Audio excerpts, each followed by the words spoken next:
noite, estamos com atraso, que eu peço perdão. Coincidiu de, nessa quarta-feira, nós também termos um debate na Assembleia Legislativa sobre a luz, né, da ciência e da pesquisa sobre a pandemia. Então, estávamos lá com o professor Rômulo, um grande pesquisador da Fiocruz. Estávamos com o professor Sérgio, do Instituto Federal do Sul de Minas, que trouxe um debate fantástico sobre a questão do fluxo e da questão regional da pandemia. Professor Unai Tupinambás, que é nosso conhecido aqui da capital, pelo trabalho que tem desenvolvido, né, junto ao Comitê de Enfrentamento ao Coronavírus em Belo Horizonte. Também a participação da FIENG, porque a FIENG ajudou o Zema a fazer esse plano de flexibilização de isolamento. Foram 5 horas de debate. Então, é por isso que a nossa conversa aqui começa com um pouco de atraso. Mas estamos aqui. Convidamos para essa quarta-feira. A ideia de toda quarta-feira, enquanto perdurar essa pandemia, nós termos uma conversa sobre educação. E nós convidamos para essa quarta-feira o cientista político, professor, parceiro de longa data. Ele me perguntava desde quando, eu falei assim, não vou lembrar desde quando. Rudá Rissi, que está aqui conosco, tem feito aí articulações nacionais importantes, aqui no estado também. Já tem um tempo, né, Rudá, que você discute, nos ajuda muito nessas questões de conjuntura.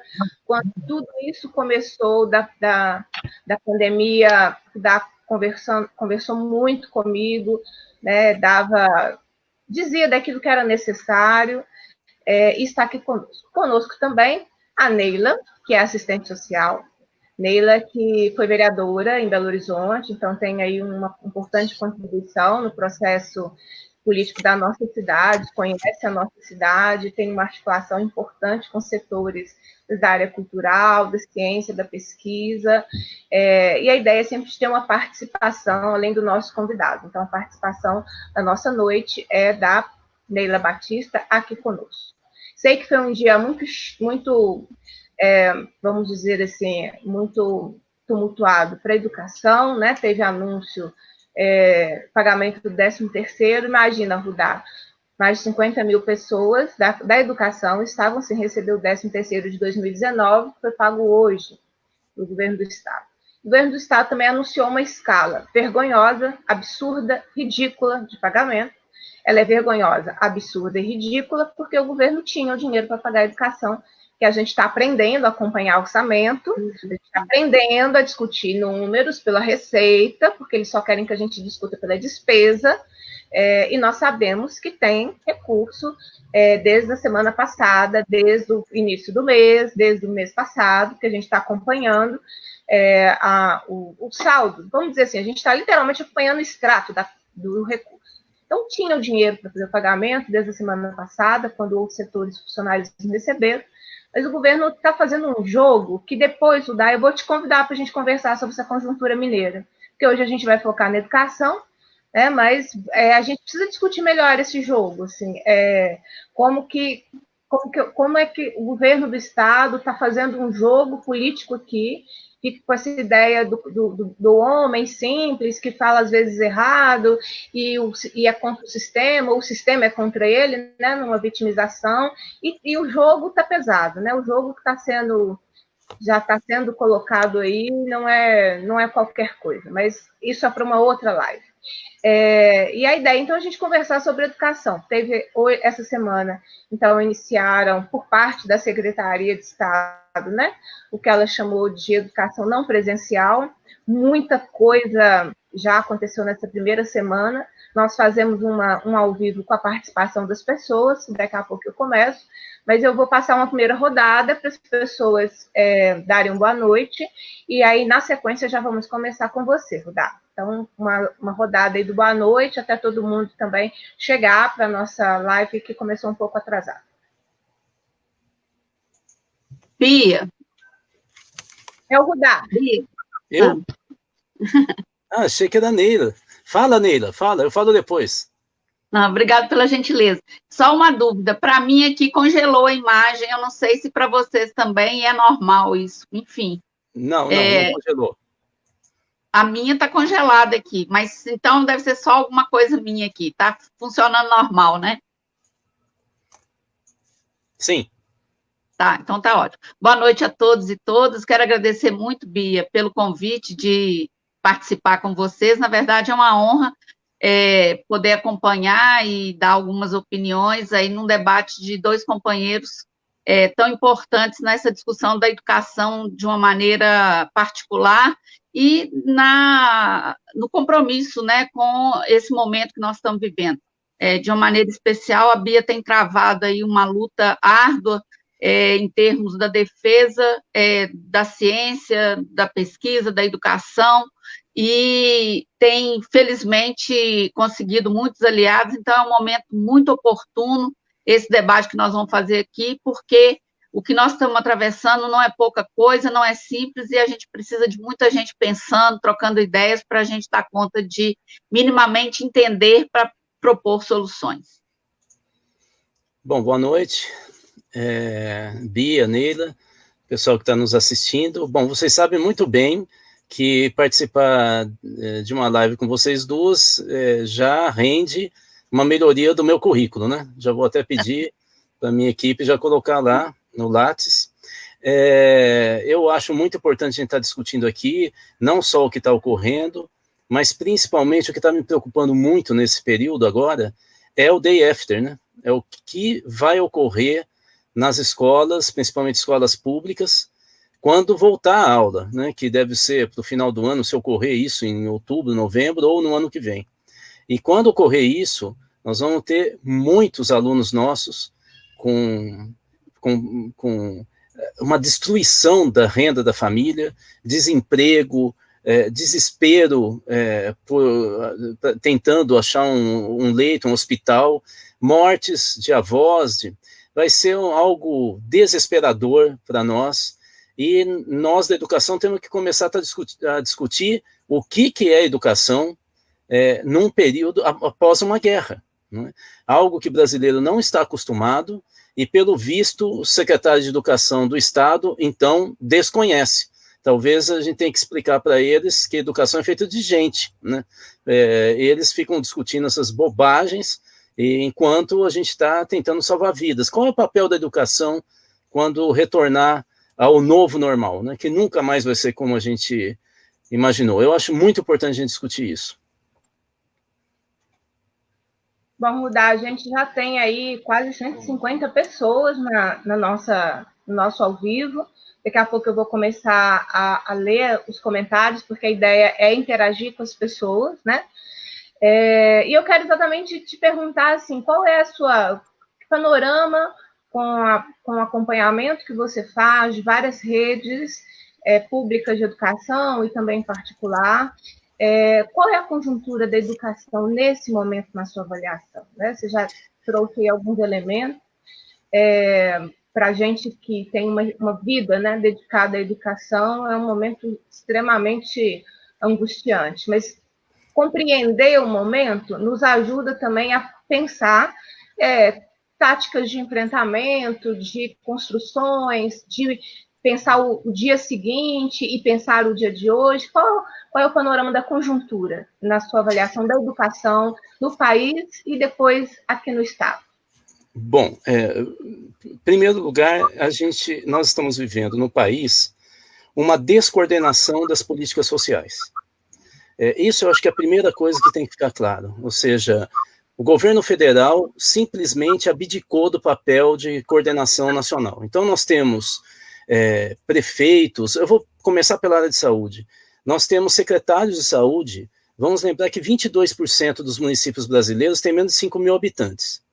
Esse pessoal não tem hospital de referência, eles têm que transportar através da rodovia para o hospital regional. Esses prefeitos e secretários não sabem o que fazer.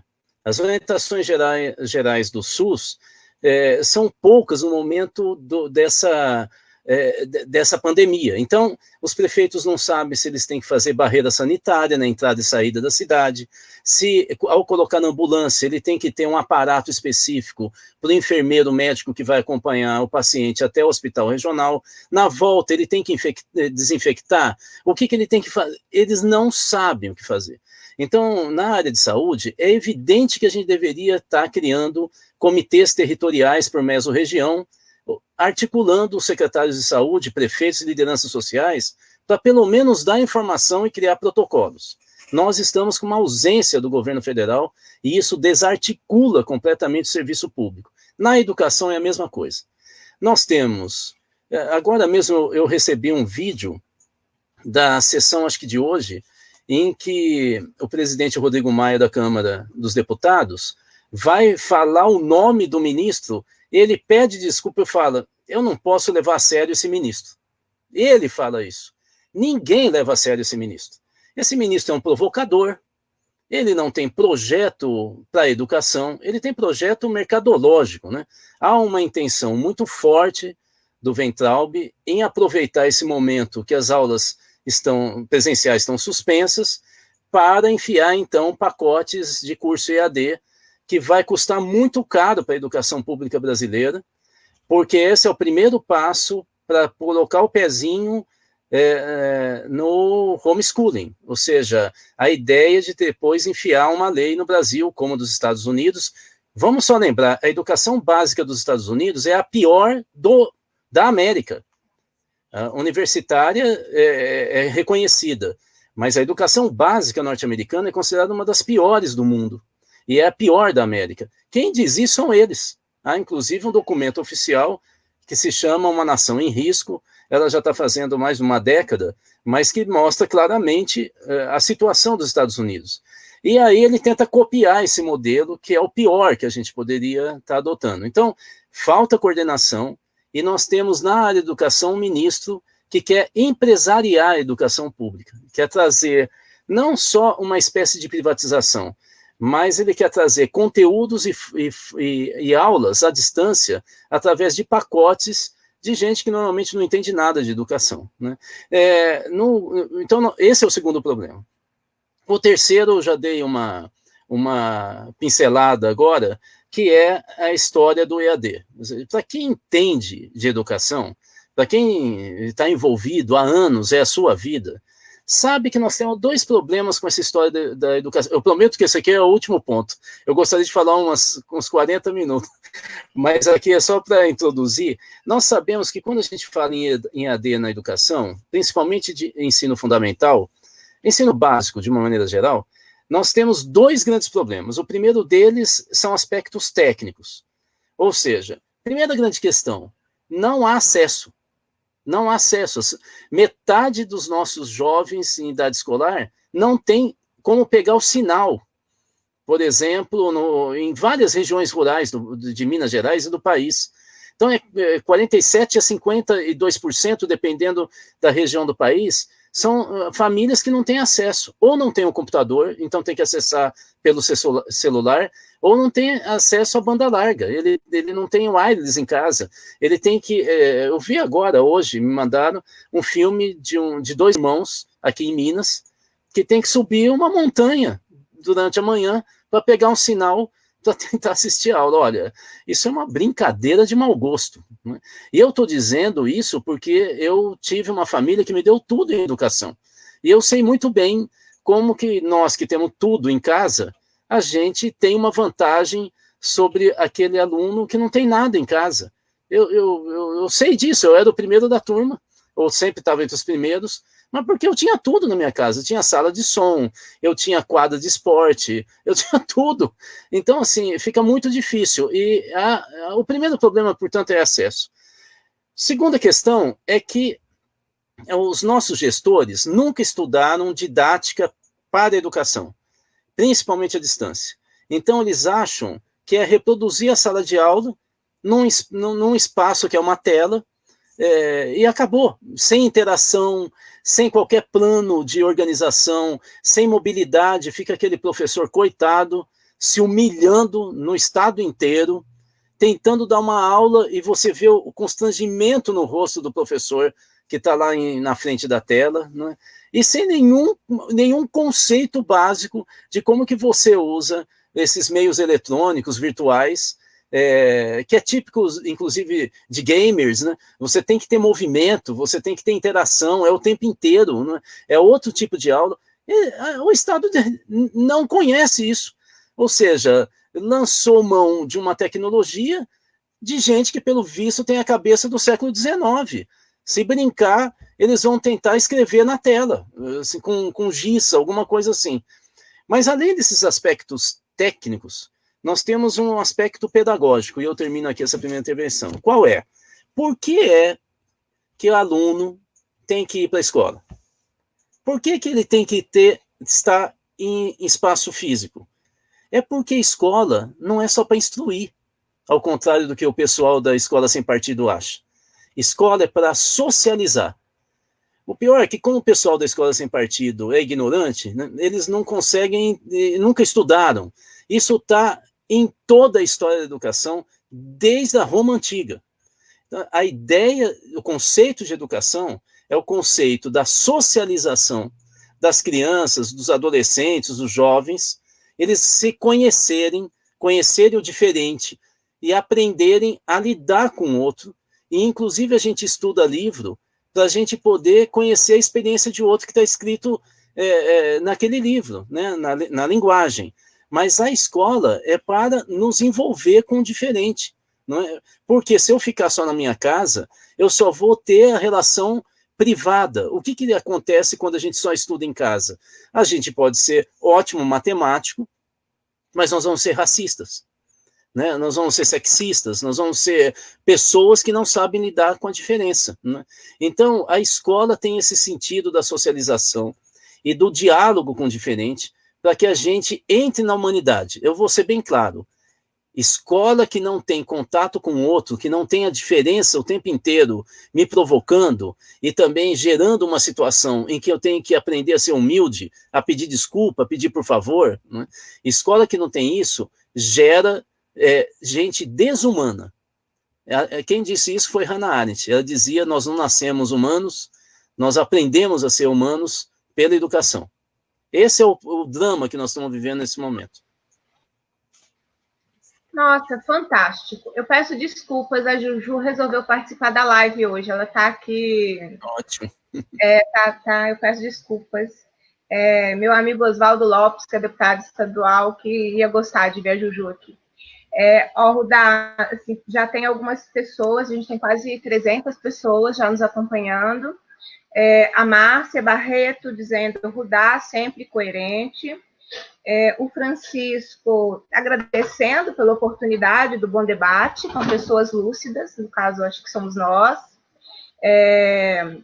A Andresa, que é professora, pedagoga, inclusive quero deixar um abraço, hoje é o dia das pedagogas, muito importantes. A Andresa é pedagoga e professora, deixo meu abraço, mas eu quero deixar meu abraço também através da minha maravilhosa pedagoga Maria Geralda, lá da Escola Municipal São Cristóvão, lá no Ibiruçu, Betim, aí ó, Rudá, nossa origem de conhecimento. Maria Geralda, que sempre fez toda a diferença como pedagoga nas nossas vidas. O Márcio está dizendo aqui, né? Muitos de nós designados temos medo de perder os empregos, a pressão é grande, a situação é pesada, estamos trabalhando muito mais do que antes, internet ruim, usamos dados móveis, equipamentos. O Michael lá de Paracatu dizendo que a live é muito importante, Montes Claros presente, Congeira, Isabel lá de Pirapora, concordando com a sua avaliação sobre o ministro da Educação, Arinos presente aqui conosco no debate, Janaúba presente. Vamos continuando aqui. O Walter Honório de Betim está nos acompanhando. O Bidu diz, esse trabalho remoto nem é EAD, com vários problemas de acesso. A Joelisa, lá de Araçuaí, está aqui conosco. A Amália dizendo, e as coordenações municipais, então as redes municipais, querendo que a gente assista como fazer uma aula online. A Gina de Medina aqui conosco, e eu vou citando aqui, e as perguntas também que surgirem.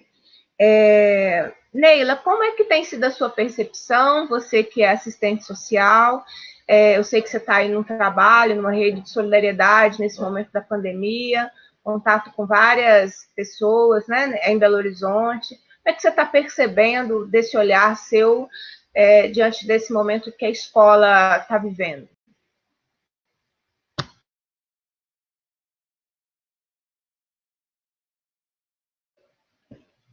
Neila, você precisa tirar o seu telefone, o seu microfone do mudo, para a gente te ouvir.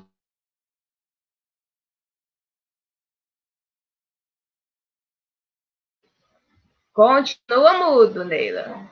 Tem que tirar o mudozinho aqui, ó, do microfone para a gente te ouvir. Quando você tira aí o mudo do microfone, Joelisa está aqui dizendo Araçuaí presente. O João, acho que ela saiu e vai entrar. O João, professor lá de Ibirité, está aqui conosco.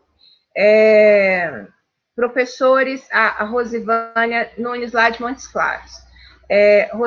Professores sem pagamento estão sendo assediados a realizar o teletrabalho sem nenhum apoio financeiro. Rudá, eu queria um pouco que você aprofundasse exatamente nessa relação que os sistemas têm feito com os professores. Eu sinto uma relação de muita opressão.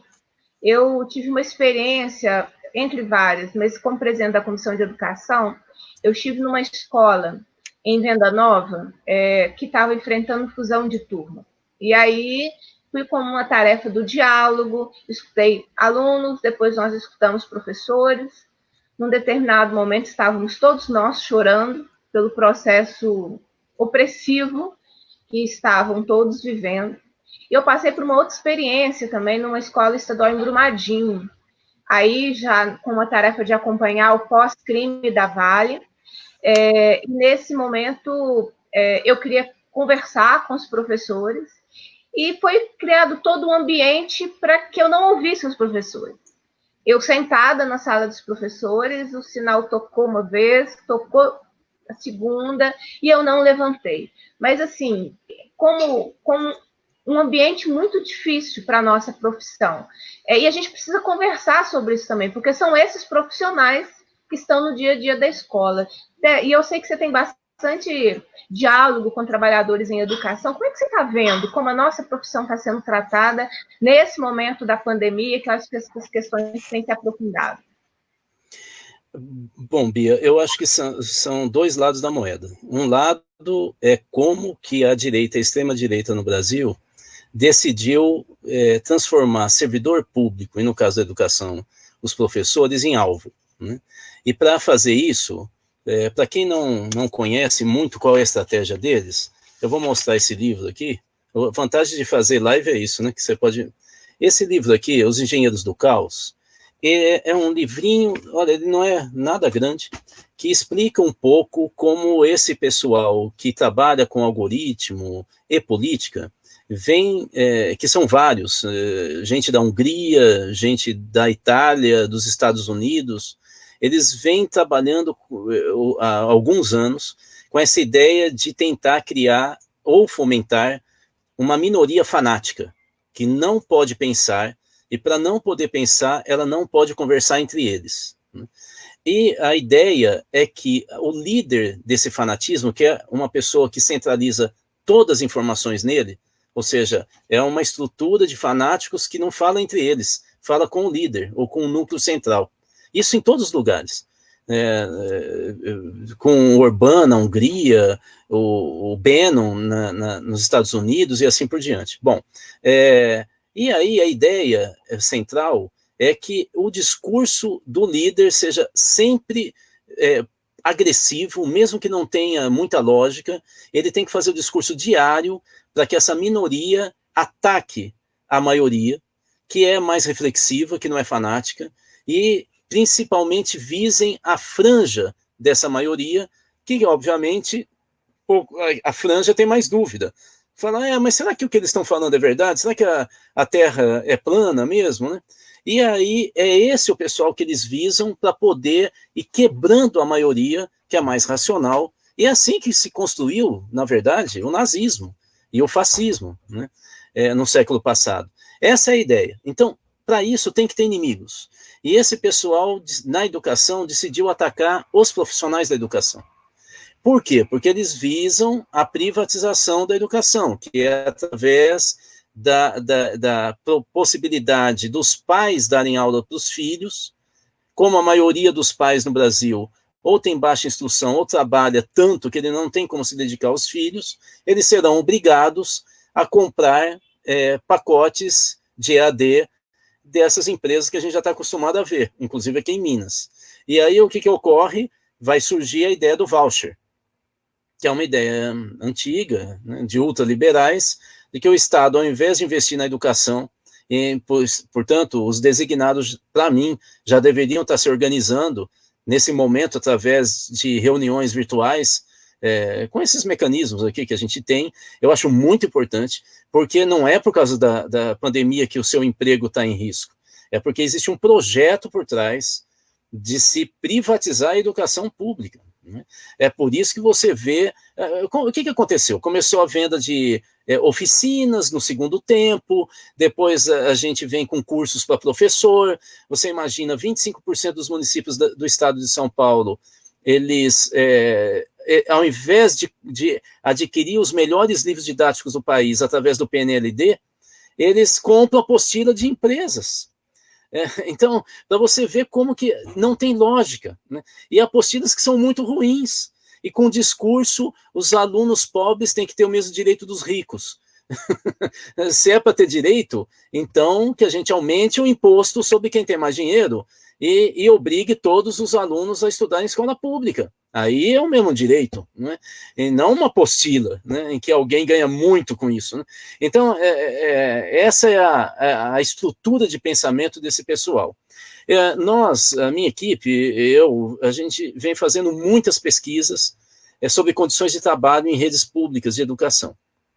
Eu vou citar uma, porque é a maior cidade do país, e tem uma pujança econômica, e se tem uma ideia de que, por isso, lá as coisas funcionem, que é a cidade de São Paulo. Nós, há mais de 10 anos, nós fazemos uma pesquisa anual sobre as condições de trabalho de todas as escolas municipais da cidade de São Paulo, todas. E nós criamos, a partir dessa pesquisa, nós destacamos 6 indicadores do ponto de vista dos trabalhadores da educação, por exemplo, saúde no trabalho, apoio técnico e de orientação pedagógica da Secretaria Municipal de Educação para as escolas, violência dentro da escola e no entorno da escola e assim por diante. Cursos de formação oferecidos, são 6 indicadores. Esses indicadores compõem um índice que nós demos o nome de ISEM, que é Índice Sinesp, que é o nome do sindicato que financia essa pesquisa, da Educação Municipal de São Paulo. Esse ISEM, ele vai de 0 a 10, né, através de uma ponderação estatística dos 6 indicadores, e, pasme, nessa década toda fazendo essa pesquisa, nunca nenhuma avaliação da Secretaria sobre o trabalho, das condições de trabalho, de 0 a 10, ultrapassou 3. Nunca.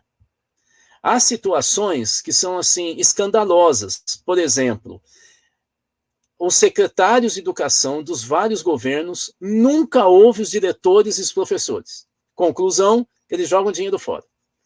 Nós temos quase 90% das escolas municipais da cidade de São Paulo em que o material didático ou o material de manutenção da escola, ou ele é insuficiente ou inadequado. Cadeiras inadequadas para o tamanho dos alunos e idade deles. Material didático que o conteúdo não se articula com o currículo da cidade de São Paulo.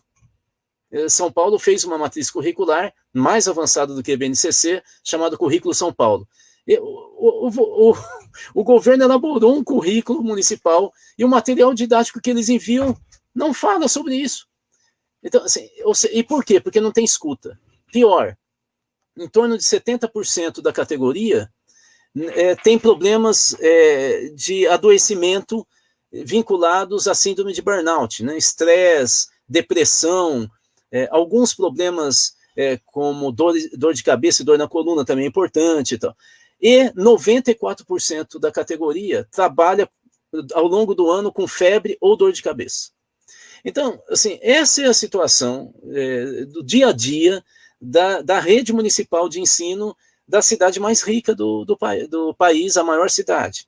Então, a gente precisa entender que a calamidade que nós estamos vivendo agora, vamos só lembrar, o problema da crise, da pandemia agora, ela só acaba rasgando o véu daquilo que a gente não queria ver. Ela potencializa, mas nós já estávamos em crise, numa crise econômica e social muito grave. Então, ela agora projeta o quê? Vamos só ter clareza do que a gente está falando.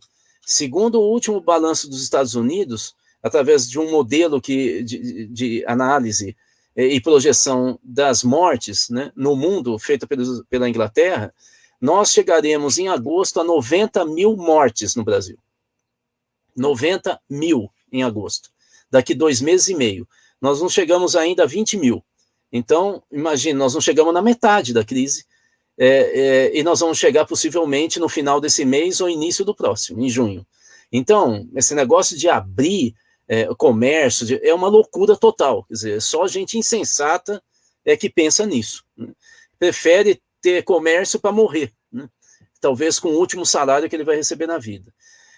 Nós devemos atingir, hoje nós temos um pouco mais de 12 milhões de desempregados no Brasil. A projeção da JP Morgan, que é essa agência de análise e orientação do mercado financeiro e classificação, né, dos países para investimento, ela, no último boletim da semana passada ou retrasada, ela projetou 20 milhões de desempregados no Brasil até outubro. Então, são 90 mil mortes e 20 milhões de desempregados. O país está destruído. A projeção que eles fazem de queda do PIB de 7% do PIB. Você imaginou o que significa isso, como eu dizia, para as crianças, né? Que vão voltar para as escolas, né? Então, agora, isso ficou esgarçado, absolutamente esgarçado. E eu acho que há também uma imposição desses secretários estaduais gerencialistas e muito vinculados a lideranças empresariais do setor, né, que investem dinheiro na educação. E vocês sabem que empresários dificilmente doam dinheiro sem ter retorno, né? Portanto, eles estão investindo para ter lucro, né? O fato é que nós estamos tendo uma série de secretários que eles trabalham também com o medo. Por exemplo, nessa fala dessa pessoa que está nos assistindo, falando, eu estou com medo de perder o emprego porque eu sou designado. Ora, essa é a base do discurso, falar, por isso que tem que ter EAD, porque senão você está sobrando e vai cair fora. Isso é de uma maldade, de uma crueldade. Isso não tem nada a ver com a educação. A educação é acolhedora, é relação social, né? A educação ela gera autonomia. Esse é o objetivo da educação. E, portanto, dá condições para a pessoa lutar pela sua vida, pelo seu interesse, para ser feliz. Ora, esse tipo de discurso é exatamente o inverso. É como que eu trabalho com angústia, com infelicidade. É evidente que nós vamos destruir a educação com esse clima, né, de ataque. Então, assim, eu tenho impressão, Bia, para deixar um pouco mais claro, que nós não temos projeto estratégico para a educação mais no Brasil. Vou te dar um exemplo. Uma das melhores educações do mundo, segundo o PISA, né, esse modelo de avaliação, que pode ser até melhorado, eu acho que ele ainda trabalha com a ideia de padrão, depois a gente pode falar isso tecnicamente, né, que chama-se avaliação classificatória, né? Você tem um padrão ideal, e aí você mede quão distante os alunos, as redes estão desse padrão, e ninguém discute se o padrão está correto, né? Mas o fato básico é que o PISA coloca a Finlândia como uma das melhores educações nacionais, né, em todo o planeta. Eles sempre estão em primeiro, segundo ou terceiro lugar, em todas as últimas avaliações do PISA. Quando você conversa com a ministra da Educação, e pergunta qual que é a linha teórica e pedagógica que eles utilizam para ter uma educação tão boa, sabe qual é a resposta? Lembrando que eles são vikings, né? Portanto, são meio bravinhos, né? Eu quase apanhei quando eu perguntei isso. Ela fala, como? Qual teoria? Vocês. Eu falei, como nós? Ela pega e diz, toda a estratégia da educação da Finlândia é baseada em Paulo Freire e Anísio Teixeira. Aí você vai ver as livrarias e tem livro do Anísio Teixeira. Tenta achar um livro do Anísio Teixeira em qualquer livraria aqui de Belo Horizonte. Do Paulo Freire ainda acha, mas tenta achar do Anísio. Tem Anísio e Paulo Freire. Então, tem alguma coisa muito errada com o nosso país, na educação, da gente atacar os melhores educadores que são utilizados nas melhores redes públicas de educação do mundo na educação básica, e a gente ficar vendo o secretário estadual de educação se espelhar na educação norte-americana, em que os próprios norte-americanos falam que é um desastre. Né? Eu estou até procurando aqui, a hora que a Neila falar, vou ver se eu acho onde eu pus o livro, da Diane Ravitch, que foi a principal assessora do Bush e do Clinton, da implantação desses testes, como é o IDEB, por exemplo, no Brasil. Ela escreveu um livro dizendo erramos totalmente. E tem aí secretário de educação que não deve ter lido, que fica implantando esses testes externos, fazendo boletim, em que joga na cara do diretor, do professor, que a escola está indo mal, sem saber por que está indo mal, e aí se vira nos 30, né?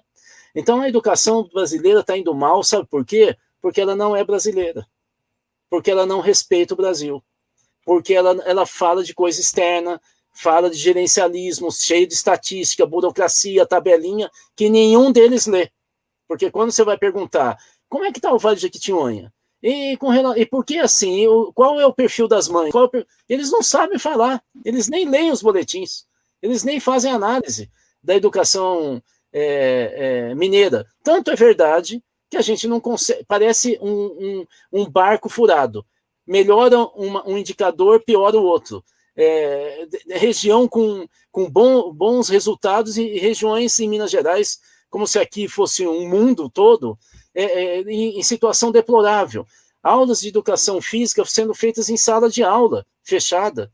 Bom, eu estou falando, a análise feita pela Daniela Arbex, a autora do Holocausto Brasileiro, conhecidíssima, mineira, de Juiz de Fora, que fez um levantamento para o Sindiúti, que se chamou Radiografia da Educação Mineira, e constatou essa situação que eu estou falando. Então, vem de longe, né? Eu acho que a gente tem que começar a fazer uma discussão da estratégia da educação. O que nós queremos com a educação mineira? Aonde ela está pior? Onde ela está melhor? Quais são os fatores de desenvolvimento? Como que eu posso articular projetos da educação com apoio às famílias? Porque hoje nós sabemos pelo IBGE que o principal fator de desempenho escolar na educação básica é a mãe. Então nós temos que dar apoio à mãe, não é ao pai. Fico até triste de ter que falar isso, mas esse é o dado. E por que é a mãe? Porque a mãe nunca dedica menos de 30% do seu tempo para casa e para os filhos. E os homens nunca mais do que 15%. Isso aí já diz por que a presença dela define o desempenho. Bom, é isso. Muito bem, então, uma aula bem bacana. Neila voltou conosco. Vou ler algumas coisas aqui e vou te passar, tá bem, Neila? Okay. Aqui. Você me ouve, Bia? Eu te ouço. Eu te ouço. Agora deu certo. Vamos lá. A Edenise dizendo por quem essas aulas são ministradas. Deve estar perguntando das aulas também, porque tem as aulas da Rede Minas, né? Que têm sido ministradas. A Urucuia está presente conosco, Juiz de Fora presente, a Dicelda lá de Gouveia presente, a Eliane Gomes nos parabenizando, Sindiúti Leopoldina nos acompanhando. A Ana Paula diz, não existe EAD sem acesso à banda larga e sem computador. Em celular não tem como. A Maria Alves de Minas Novas presente, o Manuel Peixoto lá de Juiz de Fora conosco, A Amália Henriques falando, quando for possível voltarmos, darei minhas aulas com toda a dedicação. Agora é cruel com os meus alunos que não têm acesso. A Márcia Barreto está dizendo uma tragédia social. A Andréia está compartilhando aqui, chamando mais gente para assistir com a gente. Debate super importante, a Daniela, lá de Betim, falando, excelente iniciativa. O Naí, cidade de Unai, presente, Sinjute Unai, presente conosco. A Mônica Regina dizendo, não tem acesso, não tem qualidade, não tem salário, não tem participação. Aparecida de Jesus, São Geraldo, presente. Luciana, lá de Betim, está conosco. Wesley, lá de Muriaé, presente conosco aqui. A Márcia Álvares, excelente comentário. Educação, dizendo, a educação básica brasileira está toda comprometida. Neila, eu te perguntava, nós estamos aí com umas 300 pessoas na sala conosco. Eu perguntava para a Neila foi embora. Mas então eu vou dizer que do Vaguinho, que está dizendo... A Neila é muito tímida, Bia. Quando eu vou passar para ela, ela vai embora. Não está certo isso. A Zenaide está aqui presente conosco. A Tereza dizendo, sem mediação do professor, que envolve afetividade e construção do conhecimento, fica sucateada a educação. E ainda temos falta de acesso à moradia, alimentação, renda e tecnologia. O Márcio dizendo, a maioria dos nossos alunos são de zona rural, relatam que não tem como assistir às aulas, muitos vão ao alto do pasto, quando pega, não roda vídeo ou baixa o aplicativo. Janaúba presente, a Jucimara dizendo aqui, obrigada por nos defender. Eu fiz uma denúncia contra o prefeito, porque o prefeito fez demissão lá em Janaúba. Muitos prefeitos utilizando a pandemia para fazer suspensão de contrato, retirada de direitos, ou simplesmente demissões. Então, eu tenho, até onde eu consigo ir, eu estou buscando sempre fazer a denúncia aí dos municípios que têm tido essa prática. Neila está conosco, vamos aproveitar que ela está conosco, antes que ela vá embora de novo. Eu perguntava como você é assistente social, Neila, eu estava vendo esse panorama da educação, né? O Rudac nos dando uma aula belíssima de um panorama educacional. A gente tem que começar a discutir estratégia na educação mesmo, compreender o que está acontecendo. Esse livro que ele citou, Os Engenheiros do Caos, eu já li e nos ajuda a entender muito bem. Ele vai procurar outro livro dele enquanto você fala conosco. Mas como é que tem sido a sua percepção desse momento, né? Aulas suspensas, Alacho, vida e morte do grande sistema escolar americano. Esse livro é difícil de achar, viu, Rudá, porque eu já tentei comprar. É esse mesmo aí, ó. Como é que você está percebendo esse momento e essa percepção exatamente da vida das famílias nessa pandemia, com essa situação da educação, agora essa educação não presencial? Então, Bia, o sentimento... Está me ouvindo? Sim. Sim. Então, Bia, o sentimento que eu percebi é o sentimento, assim, de uma angústia e uma incerteza muito grande das pessoas, né? O que é que eu vou fazer? O que será, né, da gente daqui para frente? É essa sensação que as pessoas estão tendo. Essa semana, eu vi também pais agoniados, porque a condição que ele tem não lhe permite que os filhos assistam a bendita da aula. Vê se pode. O pai fica desesperado porque ele não tem recurso para pagar uma internet, porque o filho não tem o telefone, ou se tem. Porque, infelizmente, o povo acha o seguinte, que brasileiro tem muito aparelho, então usa muito telefone, todo mundo tem celular, aí dá para tudo. Não é assim que funciona. Muita gente usa o celular, às vezes, usando o WhatsApp exclusivamente, porque inclusive nem escreve, é porque fala no áudio. Então, tem uma série de debilidades, inclusive que são culturais em torno das tecnologias, do acesso, né? Não é só ter o aparelho que é acesso à tecnologia, que angustia as pessoas, deixam elas apavoradas. Por outro lado, é isso, a nossa cultura não é uma cultura que está dado que a ideia da educação à distância é algo que seja simples e fácil, não é. Para um adulto que está completamente interessado, mobilizado, envolvido, querendo que aquilo aconteça, já não é simples. Você imagina para adolescente, criança, até 14 anos, se isso é simples, sentar na frente do computador, se concentrar. Nós estamos percebendo por nós mesmos a quantidade de reuniões à distância, o tanto que exige da gente em termos de concentração, e dá um desgaste enorme, afora todas as outras preocupações que seguem acontecendo com as famílias. Elas se preocupam se vão adoecer ou se não vão, se os filhos, né, se preocupam com a alimentação. Então, todo esse aspecto é um aspecto muito complexo e, infelizmente, é um pouco isso que eu ouvi no início o Rudá dizendo. As pessoas não se preocupam para além do que é a vida das pessoas. Elas estão ali na sua caixinha e acham que tem que dar uma resposta. Esse tipo de resposta que o governo do estado de Minas está dando, que a secretária de Estado da Educação está dando, é uma resposta que não leva em consideração absolutamente direito de criança e adolescente a uma educação, não leva em conta os trabalhadores da educação. Aliás, não levou, porque se tivesse ouvido quem faz as coisas, muito provavelmente não seria como está sendo, né? Então, o sentimento que tem é esse, do sofrimento dos pais, aqueles tentando, inclusive, desesperadamente arranjar dinheiro para poder ir em papelaria reproduzir material.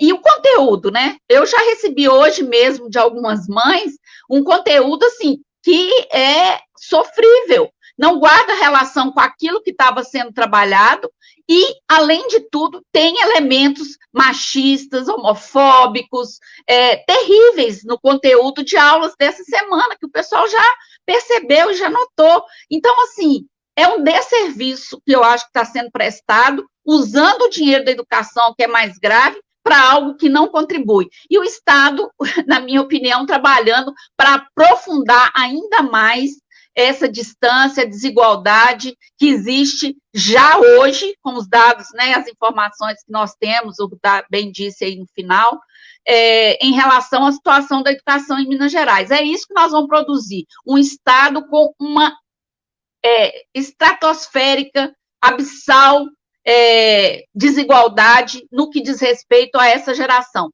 Se a gente bobear, se a gente não for capaz de repensar, eu acho que nós vamos ter uma geração quase que perdida aí, se a gente não for capaz, né, juntando os interesses do governo federal com esse do Estado aqui, em termos da educação, o risco é muito grande, nós temos muito que pensar para dar conta de fugir, sair dessa emboscada que nos colocaram, né?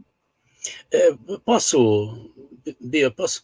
Eu acho que é o seguinte, primeiro, eu quero falar duas coisas muito rapidamente. Nós temos que provocar uma lei que impeça a demissão de designados, porque essa é uma armadilha.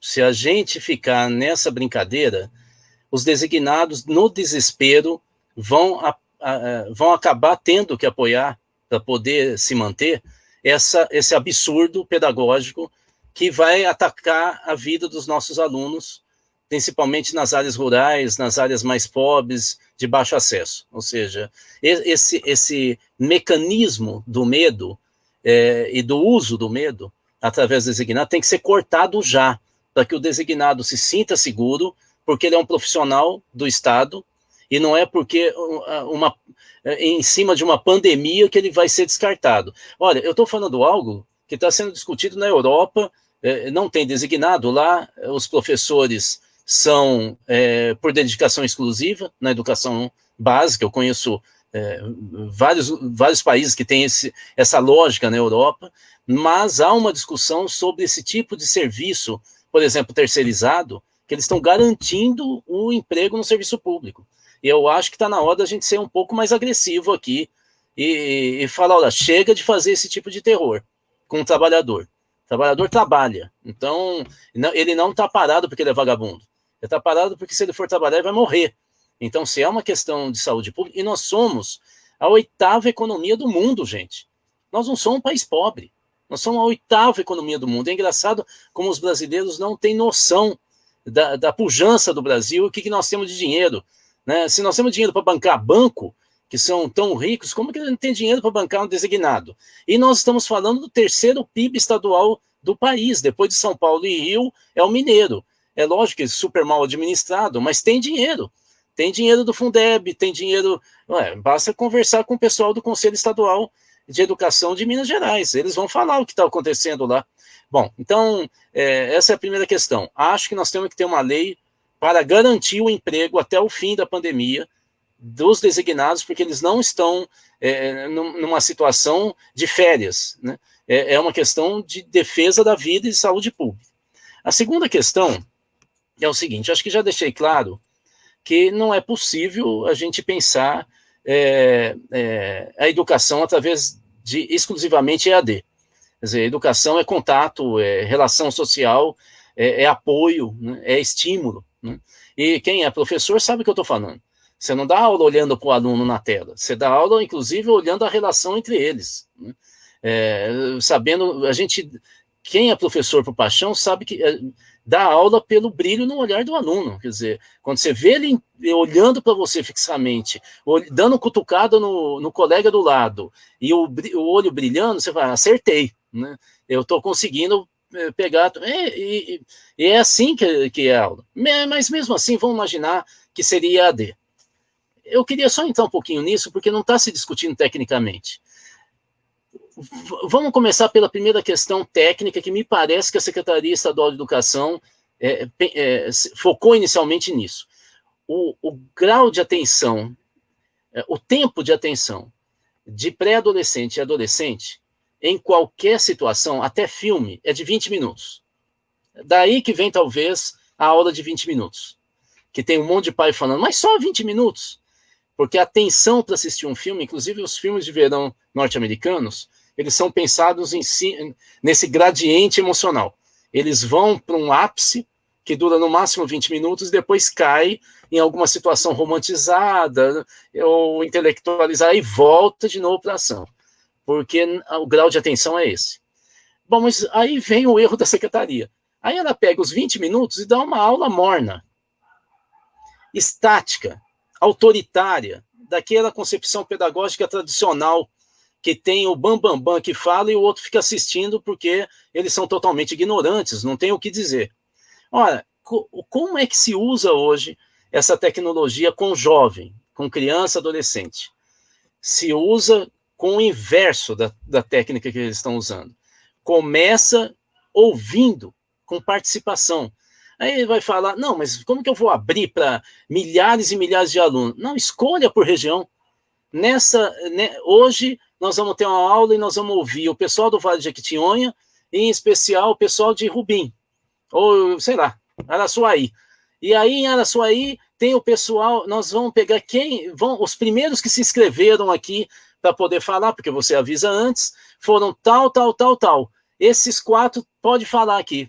Abre o som pelo celular, não é? E você ouve e começa a ter um diálogo. O que você sabe? Hoje a gente vai falar sobre tal coisa. O que você sabe sobre isso? E deixa os meninos falar. E tem que ter uma aula dinâmica. A técnica é o inverso do que a secretaria está usando. Você começa pela percepção, você discute entre eles as dúvidas, organiza o tema e a teoria vem depois. É assim, e as aulas têm que ser dinâmicas. Você tem que ter filminho, tem que ter música. O que eu acho que a secretaria podia conversar com o Felipe Neto, que foi no Roda Viva, para ele explicar como é que funciona a comunicação com essa tecnologia. Volto a falar, eu sei que eu sou mais velho do que a secretária de Educação, eu acho, né? Se não for, é um jeito educado de falar isso para ela. Eu sei que eu sou mais velho, mas eu tenho a impressão que ela está precisando chegar no século XXI. Eu tenho a impressão que ela não entendeu ainda aonde ela está, e ela está pensando lá com Bobbitt, sei lá, com os autores norte-americanos do início do século XX. Está na hora, secretária, da senhora ser mais humilde e ouvir os jovens que são, aliás, experts nessas tecnologias, para saber como é que se planeja uma aula. No improviso, está dando o que a senhora está vendo. Eu acho muito importante a gente começar a discutir se vai usar esses instrumentos, como é que se utiliza para jovens, crianças ou adolescentes. Porque senão nós vamos dar com os burros na água e vamos gastar dinheiro do Estado, que eles mesmos estão dizendo que não tem. Muito bem. O Zé Luiz Rodrigues de Betim está aqui conosco acompanhando, mandando um abraço. A Viviane Pontes está dizendo, sou professora, não tenho computador em casa, só meu smartphone. Múcio de Turmalina nos dando boa noite. A Dirce dizendo, obrigatoriedade é suspeito. A Rosivânia dizendo, exigir que os professores utilizem seus números pessoais para criar grupos de WhatsApp, é o que está acontecendo, redes sociais pessoais, número privado, né, de WhatsApp, de celular e também de WhatsApp do professor, constituindo grupos. Os professores regentes terão que corrigir as atividades, como pergunta a Érica. Joelisa está dizendo que você está fazendo uma fala excelente, Rudá. A Márcia, lutamos com tudo contra nós. Nomearam-nos como inimigos. E o pior, pais imaturos estão dizendo que professores estão ganhando sem fazer nada. Você discutiu isso um pouco aqui, né, Rudá? Além da integração, os estudantes aprendem com seus pares. A Tereza Oliveira dizendo aqui. O Leandro Rodrigues elogiando o nosso debate. Líbia dizendo, além de tudo, não temos suporte. Usamos o nosso celular, nossa internet, que, por sinal, não são grande coisa. Estamos extraindo leite de pedra. Aparecida de Jesus de Visconde do Rio Branco nos acompanhando. A Dirce, concordando com você, Rudá, a gente socializa em vários espaços. O Zé Carlos está assistindo, daqui de Belo Horizonte. O Wagner lá do Vale do Jequitinhonha, dizendo, Rudá sempre nos ensinando muito. Vamos ver se tem mais alguma pergunta aqui para a gente. André Eustáquia nos acompanhando. Valvenardes, lá de Campo Belo, nos acompanhando. Alguém pedindo aqui para mostrar a Juju. A Juju já foi embora, gente. Ela fica muito pouco tempo e está aí pela casa. Bom, o Bidu está falando aqui. Então, quer dizer que os bolsominions não frequentaram a escola? É uma ironia, né Bidu? Prefeito de Janaúba demitiu 200 servidores, maioria da educação. A Jaqueline está denunciando. Jaqueline, eu já denunciei o seu prefeito. E eu vou fazer, sabe, Rudá, isso é uma coisa que o parlamento... a gente que é minoria, a gente tem que aprender muitos instrumentos. E eu vou pegar todos esses prefeitos que agora estão demitindo, suspendendo contrato, e continuam recebendo dinheiro do Fundeb, que é isso que está acontecendo. Eles recebem o dinheiro do Fundeb, mas estão demitindo o professor. Vou levar tudo para o Tribunal de Contas depois, porque as contas vão todas, né? As ações, elas têm consequências, né? A administração pública não pode ser feita da forma que alguns estão aproveitando a pandemia para fazer. Então, eu já denunciei o prefeito de Janaúba. Uberaba está aqui presente conosco.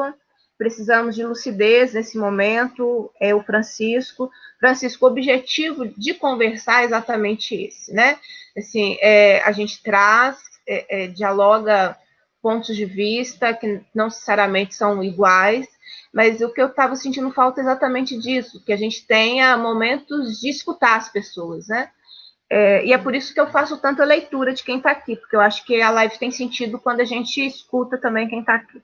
A Ana Paula está dizendo, o Estado não tem as plataformas necessárias.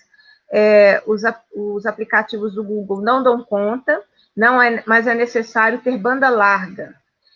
Aliás, desculpa, os aplicativos do Google dão conta do trabalho, mas é necessário ter banda larga, treinar os professores e os alunos a usarem as ferramentas. Uriel, muitos de nós estamos preocupados com os próximos passos da Secretaria de Educação perante o ensino remoto.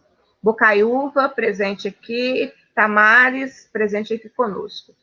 Primeiro, Rudá, eu queria aproveitar a deixa, que a gente não combinou, mas eu apresentei ainda em março um projeto de lei, que é o 1685, exatamente como você falou, proibindo que o Estado faça demissão. Então, eu tenho batalhado bastante por esse projeto. Tem a pergunta que é sempre feita para o deputado, né? Beatriz, qual é o seu projeto prioritário? Eu nem corro o risco de falar mais de um, embora eu tenha muitos projetos. Mas o prioritário nesse momento é exatamente dar essa garantia. Nós conseguimos aprovar diretrizes na Assembleia, que foi o primeiro projeto de lei da pandemia, e nessas diretrizes a gente conseguiu colocar a não demissão também dos servidores contratados temporariamente, incluindo aí diretores de escola e secretários. Mas eu continuo batalhando pelo projeto, que o projeto é mais completo, exatamente por concordar com essa sua avaliação. Olha só, vou ler um depoimento aqui, passo para vocês. Da Sirlene. Sou professora e mãe. Hoje, meu filho de 9 anos, que tem toda a assistência, entrou em desespero porque precisa da professora. Ele está totalmente perdido. Eu tenho 1 tonelada de trabalho diário, vejo meus alunos sobrecarregados, com psicológico abalado, além de grande parcela de alunos que não têm acesso. Irão receber o material impresso. Amanhã um transporte escolar irá levar esse material. Depois iremos receber de volta. Isso fere totalmente o isolamento. Não é torcer contra, muito menos não querer trabalhar. É desumano, é triste, não funciona. Rudá, você trouxe um debate que eu queria retomar, que eu já discutia isso com alguns colegas, que esse modelo aqui em Minas Gerais, ele tem muito mais características da ideia de repassar responsabilidade para a família do que de uma educação à distância. Porque educação à distância tem plataforma, tem processos, tem metodologia, tem uma outra dinâmica que cabe em determinados níveis de ensino, né? Não cabe para a educação infantil, como tem o plano tutorado de educação infantil do Estado, viu? Inacreditável, te mando depois. Mas eu percebia isso, que as características eram exatamente essas de transferir a responsabilidade para a família. E essa transferência de responsabilidade era um passo importante para a educação domiciliar, né? Que o Brasil hoje não tem lei, Minas Gerais não tem lei também, mas existe essa disputa, né, de retirar o Estado da vida das pessoas, responsabilizando as famílias, né, porque para os governos que estão aí, o problema é o Estado. Então, você tem que tirar o Estado de tudo que puder ser tirado. Tudo que a pessoa puder pagar ou puder fazer por conta própria, o Estado tem que sair. Vamos aprofundar um pouquinho nessa discussão? Pois veja, nós temos que primeiro entender que o Brasil é um dos países com mais desigualdade social do mundo. Segundo Thomas Piketty, que é esse economista francês que ficou famoso pelas análises que ele vem fazendo, né? Basicamente ele explicou que no último século nós fomos pouco a pouco, principalmente nos países capitalistas, aumentando a desigualdade social. Né, porque há uma ideia de sucesso, e ele vai explicando que não. Né. Ele fez um levantamento via Receita Federal, e ele cravou que o Brasil é o país mais desigual do planeta. Nós temos outras avaliações que colocam o Brasil entre os 6 mais desiguais do planeta, mas nunca nós estamos numa posição melhor do que essa. Então, entre ser o primeiro ou o 6º. Na outra ponta, nós temos uma situação, não é só a questão, mas saber que nós, segundo o Banco Mundial, nós somos o 2º país do planeta em sonegação de impostos de ricos. Somado, dá 13% do PIB nacional. Só para que se tenha uma ideia, e obviamente que aqui eu não estou tentando fazer um ranking do que é o pior, mas se somar toda a corrupção que a Lava Jato, por exemplo, identificou, dá menos da metade desse valor que eu acabei de falar de sonegação de impostos. E o interessante é que os paladinos da justiça no Brasil não falam de sonegação de imposto, que é uma espécie de corrupção. Por que é uma espécie de corrupção? Porque 70% dos impostos pagos no Brasil são pagos por quem tem até 2 salários mínimos. Isso é dado da Receita Federal do Brasil. E por quê? Porque mesmo que ele não faça declaração de renda, ele compra um refrigerante, ele compra um prato feito para almoçar e lá está embutido um imposto. Chama tributo indireto.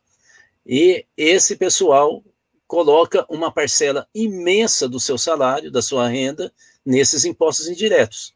Enquanto que uma pessoa que é bilionária, isso aí é uma ninharia. Ele pode comprar, inclusive, água da França, de onde ele quiser, e mesmo assim é uma ninharia o imposto que ele paga sobre a renda que ele tem. Então, nós temos um país que é absolutamente injusto. Absolutamente injusto. O que ocorre, então, é que nós estamos falando de um país que a maioria dos nossos estudantes vive nessa condição. Aliás, o segmento que é afetado pela pobreza, o que está abaixo da linha de pobreza, o segmento em termos de faixa etária mais incidente, mais frequente na pobreza ou abaixo da linha de pobreza no Brasil, são crianças e adolescentes. Não são adultos. Obviamente, porque os pais pobres têm, sei lá, seus 4 filhos, 3 filhos, e esses é que fazem esse contingente gigantesco. Então, são pessoas que vivem na desigualdade. Para quem não conhece, mas se você, aqui na Grande Belo Horizonte, se você fizer uma pesquisa com as famílias que estão nas escolas públicas, você vai ver que tem muitas mães sozinhas, com 5, 6 filhos, que não conseguem pagar a luz. O governo corta a luz, depois você tem que fazer uma intervenção social, aí volta a luz, e aí corta a água. Nós temos casos e casos assim. Eu, por exemplo, em Contagem, eu não sei se a Tereza que fez a pergunta é de Contagem, se for uma pessoa que, olha, a gente deveria, eu acho que a Assembleia Legislativa tinha que dar uma condecoração, alguma coisa assim, uma deferência para a Tereza de Contagem, da Rede Municipal de Ensino de Contagem. Nós organizamos um programa chamado Comunidades Educadoras, que professores iam até a casa das famílias, dos alunos que tinham queda brusca de desempenho escolar nos últimos 6 meses, sinais de abandono, violência, ou que moravam em região de alta vulnerabilidade. Vou contar só um caso. O caso é de uma menina, acho que era uma menina, que ela começou a furtar material escolar dos coleguinhas, mas era uma coisa assim, meio descarada, um doce de menina. E aí, essa pessoa da escola, chamava, a gente criou o nome de articulador comunitário, ele foi até a casa dessa menina e foi atendida pela avó. E no meio da conversa, a avó chama a menina, o que não é praxe numa entrevista, e a avó, desesperada, fala: o que está acontecendo? Você está roubando borracha, caderno? Ela falou: tô, vó. A avó enlouqueceu, falou: mas eu nunca te eduquei para isso.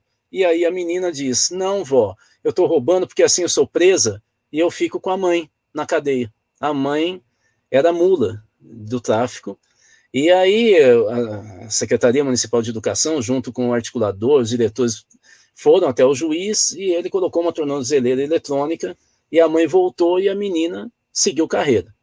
Esse tipo de situação é mais comum do que as pessoas que não estão no mundo da educação sabem. E é essa questão que está sendo... Isso que eu fico preocupado. É que você vê uma crueldade dos gestores da educação brasileira. Não estou falando gestor, diretor de escola, não. Estou falando naqueles que tomam decisão da política educacional, né? Seja municipal, estadual ou federal. É uma crueldade, porque trabalham, eles têm esses dados. Eles podem não ter os casos, mas eles têm os dados. E aí eles sabem que esses pais, essa mãe que fica sozinha batalhando pelos filhos, né, que às vezes pega 2 ônibus, pega um metrô, eles não têm como fazer nem o para casa com o filho. Às vezes não tem cômodo, não tem mesa para colocar o livro. São 2 cômodos na casa. Às vezes eles dormem no lugar que eles comem, né? E às vezes no chão, um colchão.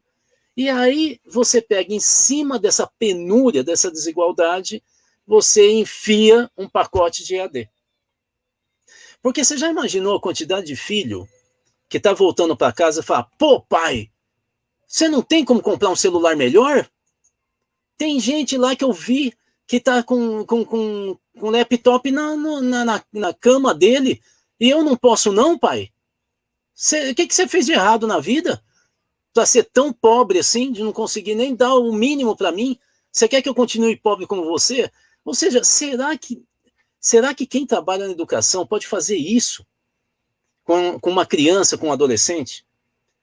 Será que esse pessoal não tem menor sentido de humanismo, de equidade, de sentido do que é uma política pública, que não é para alguns, é para todos? Então, veja, o que eu estou tentando dizer é que essa crueldade trabalha com as mazelas sociais do Brasil para então vender pacotes, e você vai ver, eu estou cantando a bola, eu quero que vocês anotem. A ideia completa é o Estado, ao invés de investir na educação, ou em professor designado, seja lá o que for, porque nós estamos vendo a universidade particular já transformando cursos de graduação, cursos famosos, em cursos EAD e demitindo o professor às pencas. Então, é um passo para ir para a educação básica. Então, o que o Estado vai fazer? Ao invés de pegar e jogar dinheiro para profissionais da educação, vai jogar um voucher, que essa é a ideia dos ultraliberais da Europa, para que os pais falem, nossa, como o governo é bom, está me dando um dinheiro para eu comprar o pacote da empresa tal, que eles estão indicando que fizeram um acordo e baixaram para 50%. O valor. E por que eles vão baixar por 50%? Porque se antes eles vendiam 100 mil, aí eles vão passar a vender milhões. Porque são milhões de brasileiros estudando. Então, assim, o que me deixa mais preocupado, eu já entrei um pouco na questão pedagógica, mas o que me deixa mais preocupado é a crueldade desses gestores de trabalhar em cima da desigualdade, do sofrimento, do abandono social, para então conseguir fazer seus acordos para implantar o EAD. Eu acho isso desumano. Eu não sei, Bia, se você sabe, mas eu sou coordenador do Pacto Educativo Global no Brasil. O pacto foi uma convocação do Papa Francisco no ano passado. O pessoal pediu para que eu estivesse articulando. Aqui em Minas eu já articulei uma primeira organização para a gente estar desenvolvendo o pacto aqui, mas uma das questões que nós vamos entrar agora duro, mas nós não vamos brincar, porque o Pacto Educativo Global é um pacto pela educação, pela paz, pelo respeito à pluralidade, pela justiça social, pela educação, pelo meio ambiente, né, pelo respeito ao meio ambiente. E nós, então, a partir desses princípios do Papa, nós vamos entrar duro nessa discussão sobre EAD. Porque essa questão, como eu já disse, ela além de tecnicamente ser inviável, ser um erro pedagógico histórico, se for adotado isso para a educação básica, e quem faz isso, pelo visto, não entende absolutamente nada e não estudou 100 anos de educação, porque a educação não é só um livrinho aqui ou lá, não. É a intersecção de estudos da neurologia, estudos da sociologia, da psicologia, da própria educação e da pedagogia. Ou seja, a pessoa precisa ter um mínimo de noção do que está falando. Ele não tem que ler só Piaget, tem que ler Henri Vallon, tem que ler Pirrenu, tem que começar a saber que nós estamos falando de 100 anos de concepção de educação moderna, não é? Precisa estar à altura e não ficar ouvindo os oráculos do mercado, né? Então, além da educação, o que eu fico preocupado é que essa desumanização total da gestão pública. Esse pessoal vai pagar caro. É uma questão de tempo. Eles todos vão ser acionados na justiça. Todos eles. Essa brincadeira de mau gosto, manipulando o dinheiro público, para criar essa desigualdade, essa desumanidade, instalar isso na educação, que para muitos é a última parada para tentar sair da pobreza, para ser alguém valorizado, para ele mostrar o seu valor. Educação é isso. Né? É essa aldeia, né? Como diz o Papa, né? A gente transformar esse sonho que pela educação eu posso mostrar o meu valor e crescer, você acabar não só transformando isso num pesadelo, mas pior do que isso, é tentar usar os pais para movimentar dinheiro e transferir recurso público para a empresa. Aí eu acho que nós não podemos ficar quietos. Isso é um absurdo, isso é uma ofensa à dignidade humana, e nós temos que começar a falar duro, e vocês podem ter certeza que nós, do pacto, que envolve igrejas católicas, envolve protestantes, evangélicos, mães de santo, rabinos, e não só técnicos, professores, sindicatos, movimentos nacionais, congregações, nós vamos falar duro. Esse país não merece continuar nessa ladeira abaixo.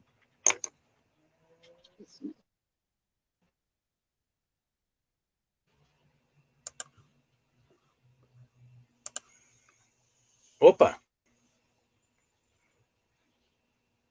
Viu a Bia? Deu uma mensagem aqui no meu computador que houve problema na conexão. Ela deve voltar.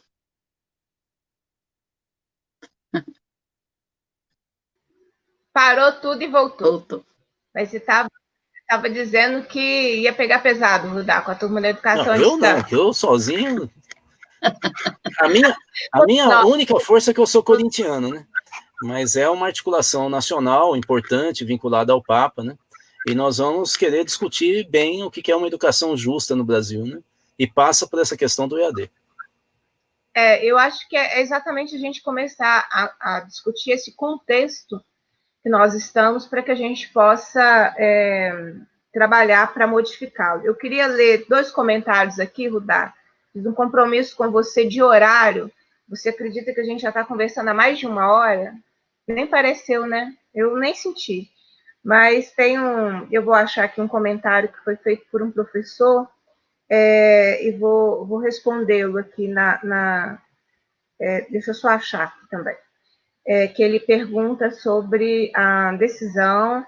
Tem algumas perguntas sobre a decisão Sindiúti, né? Ele conquistou uma decisão liminar no mandato de segurança, proibindo o Estado de convocar os profissionais de educação nesse período de pandemia. E ele dizendo, né, a gente está no momento que a Secretaria está tentando impor sua dinâmica, mesmo com essa liminar, e ele pergunta aqui o que fazer. Falei assim, olha, deixa eu achar a pergunta dele, eu tinha separado.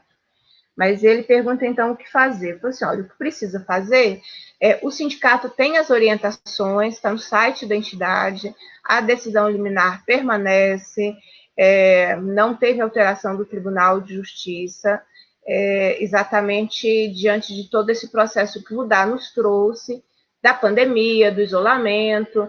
Nós fizemos um debate hoje no período da tarde na Assembleia, que foi muito rico, demonstrando que se nós continuarmos com governantes como os que estão aí, a tendência é que eles se tornem responsáveis por mais mortes, porque o isolamento é essencial, tem uma saturação dos leitos de UTI, do SUS e não SUS, tem um estudo da UFMG mostrando quando isso chega em Minas Gerais, né, essa saturação de leitos de UTI, a previsão pessimista ali, na realidade, é final de junho. Então, quer dizer, tem muita coisa. E eu sinto essa ansiedade, Rudá, das pessoas também, de querer voltar ao normal.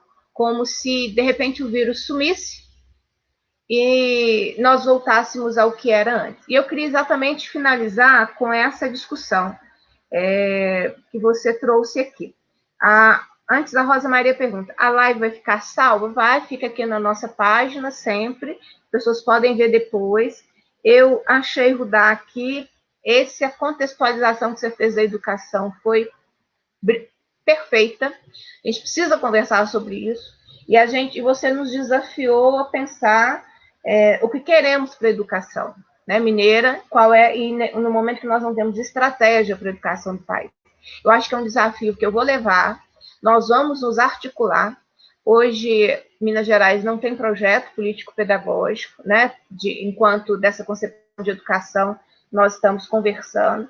Essa desumanização da gestão pública que você nos trouxe, a utilização dos pais nesse processo de privatização, Então, você nos trouxe muitos elementos. Agora, assim, a crueldade, né, quando você traz, como eles estão trabalhando com a angústia e com a infelicidade, com medo, né, a pedagogia do medo, muito, muito bom. Eu queria, então, finalizar pedindo a você que, aqui, ó, entra a Soraya dizendo, não podemos deixar a EAD para a educação básica de jeito nenhum, esse é o nosso compromisso, né, o Rudá já trouxe aqui toda uma articulação da qual ele faz parte, é o meu compromisso também, embora o que esteja acontecendo em Minas Gerais nem seja educação à distância, eu digo que é um modelo híbrido, Rudá, que é da educação, da tentativa de transferência para as famílias, da responsabilidade, nem é teletrabalho, viu, gente? Acho que depois vale a pena a gente fazer um debate específico de teletrabalho,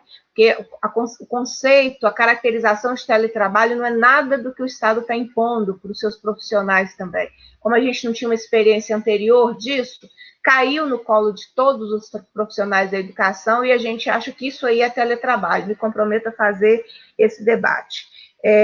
O Danilo está dizendo aqui fora Bolsonaro, concordo com você, Danilo. A Cida Lima, né, perguntando assim, o que é normal, a qual normalidade voltaremos, né? O José Luiz também tinha feito uma observação, a Cida Lima de Patinga, participando aqui conosco. O Zé Luiz também tinha feito um comentário, o Zé Luiz de Betim tinha feito um comentário aqui, daqui a pouco eu vou achá-lo, mas eu queria dizer, Rudá, que a gente conseguiu alcançar aqui 10 mil pessoas, segundo a nossa querida Vera, que está aí, ela fica na parte invisível da sala.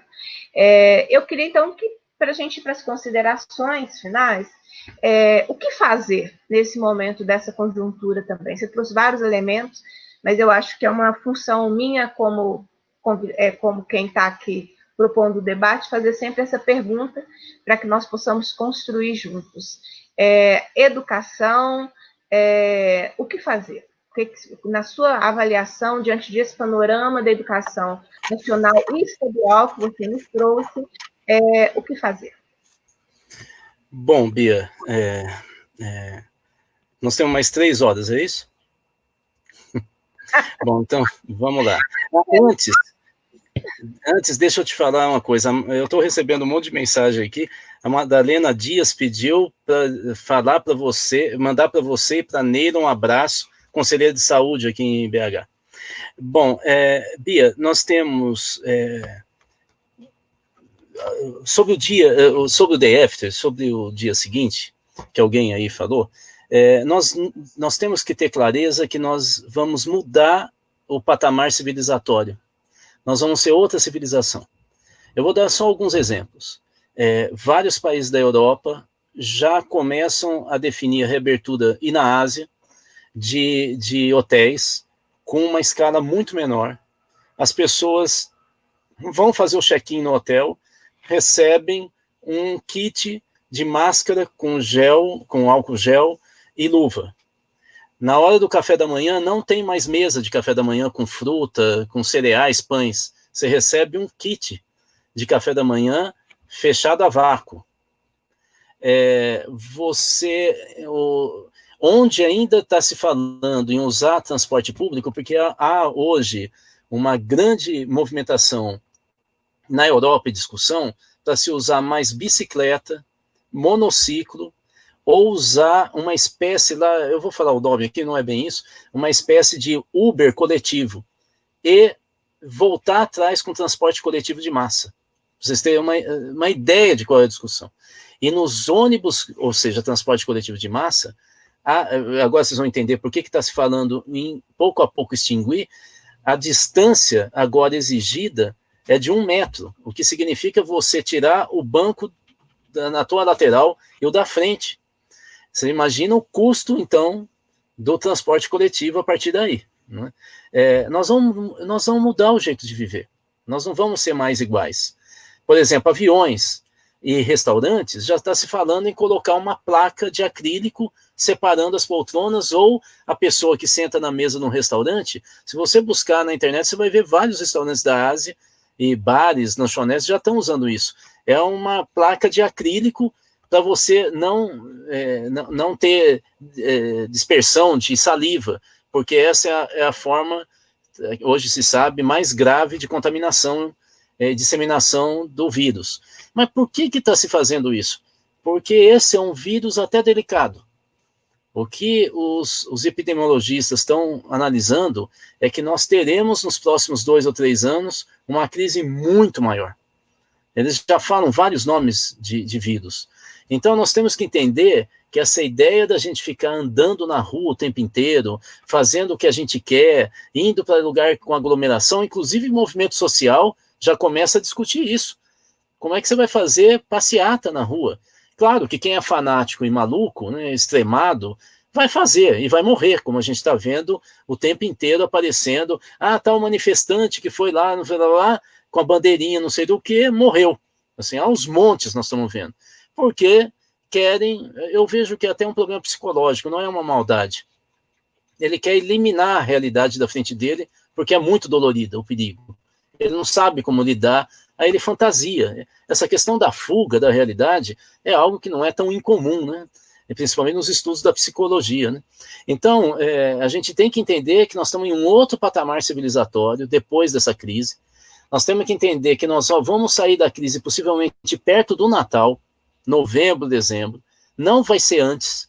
Nós, infelizmente, nós nos deixamos levar por essa questão, preciso do emprego, do comércio, esquecendo da nossa riqueza, que agora era a hora de bancar o emprego de milhões e milhões de brasileiros que são autônomos, não têm carteira de trabalho, que abriram o MEI para vender sanduíche na esquina, né? Esse pessoal, nós brasileiros precisamos que não estamos nessa condição, nós precisamos ajudá-los, né?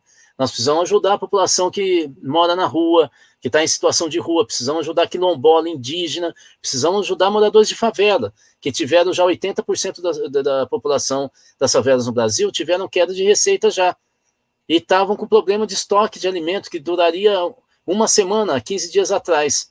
Aí vem a outra questão. Apesar disso, o brasileiro é solidário. E quanto mais pobre, mais solidário. Então, eu vou dar alguns exemplos do que a gente pode ter apontado aí. Primeiro, a Central Única de Favelas montou a maior estrutura de distribuição de alimentos do país. Eles têm 5.000 pontos, que eles chamam de CD, que é Central de Distribuição, todos eles paramentados, entregando com luva, máscara, alimento e com foco nas mães. Olha a inteligência política. Aí eu falo, mas inteligência política nada, isso aí é intuição.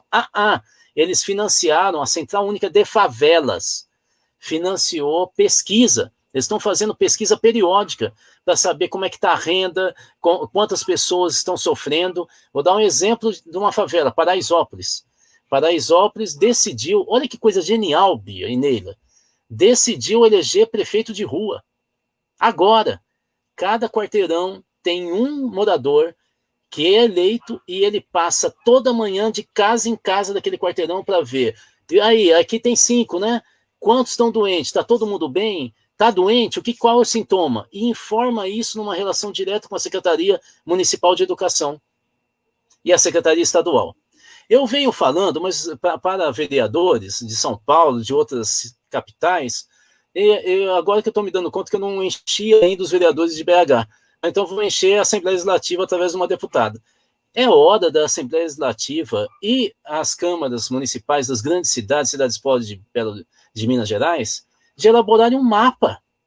Você tem que ter um mapa de quem é que está mais necessitado. Para, pelo menos, quem quer doar, saber onde que estão. Eu mesmo estou envolvido numa articulação aqui de brasileiros que moram aqui no Brasil e moram em Nova York, para construir um mapa dessa solidariedade. Porque nós temos sindicatos de professores distribuindo cesta básica para quem é professor temporário e perdeu o contrato ou está em risco. Nós estamos tendo sindicato de comerciários que está abrindo suas portas para acolher a população de rua e dando não só o lugar para dormir, mas dando alimentação. A população de rua, eu conversei com o Darcy, que é da Coordenação Nacional do Movimento Nacional de População em Situação de Rua, ele disse, Rudá, felizmente em São Paulo, a solidariedade já resolveu o problema da fome. Nós temos alimento para todo mundo que restaurante, bar está dando. principalmente os mais simples. Mas nós precisamos de kits de higienização. A gente precisa de 30 mil sabonetes por mês, que você sabe que é o combate básico do coronavírus, é através da limpeza com sabonete, água e sabão. Então, eles precisam de 30 mil por mês, eles conseguiram só 1.000. Nós precisamos montar esses mapas da solidariedade. A solidariedade é o primeiro passo para a gente reconstruir o país, mas ela está totalmente desorganizada. Nós temos redes de igrejas, sindicatos, movimentos populares, ONGs, aos montes, não tem uma coordenação municipal, não tem a coordenação estadual, não tem coordenação nacional. Como é que nós vamos sair dessa crise? Sem nenhum saldo organizativo da solidariedade? Outra questão, nós temos que abrir uma discussão sobre a articulação territorial dos prefeitos, vereadores, secretários. Você é deputada do PT, Neila também do PT. Foi vereadora, vai ser vereadora de novo, depois deputada, né? Então, eu vou aqui falar algo para vocês. PT, PSB, PCdoB, PSOL, PDT, os 5 partidos, têm 1.100 prefeitos no Brasil. Um quinto dos prefeitos no Brasil. E são 11 mil vereadores desses partidos. Um quinto do total dos vereadores. Isso é um exército. O que eu quero saber é o seguinte: e esses partidos estão articulando essa base? Estão dando orientação? Não estão. Olha o caso de Teófilo Otoni com o prefeito do PT, o Daniel Sucupira, que está abrindo o comércio, que está implantando aula EAD, à distância. Ou seja, que descumpre as orientações do seu partido, dos líderes do seu partido. Então, assim, nós temos que entender que a gente também tem que dar um salto organizativo na orientação desses gestores públicos, que muitos deles estão sem saber o que fazer e são pressionados pelos comerciantes locais, e ele não sabe o que fazer. Vai ter eleição municipal esse ano, o que ele faz? Então eles ficam afrouxando um pouco